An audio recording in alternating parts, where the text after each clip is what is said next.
Welcome back to the channel. In today's video, I'm going to show you how to combine PDF files in Foxit so you can merge multiple documents into one file easily. So first, you want to open your Foxit Reader. Now keep in mind that the combine feature is usually available in the editor or pro version only, so you might need a subscription. But if you're on trial, you can still follow along because the option is in the same place.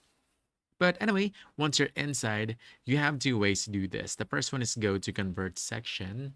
And from here, there will be an option for you to combine files. Now, the second way is to go into file. Then we want to choose create and choose combine files. After that, a window will pop up prompting you to add those files. Go ahead and click add files and select all the documents you want to merge. Then open it. Now, once everything is selected, you want to go ahead and click combine right over here. Foxit will then process the files and merge them into a single PDF file.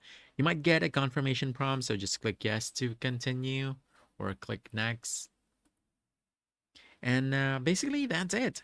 Your PDFs will now be combined into one clean document that you can save and use. So if you found this helpful, don't forget to hit the like button, subscribe for more quick guides, and I'll see you in the next one. Thanks.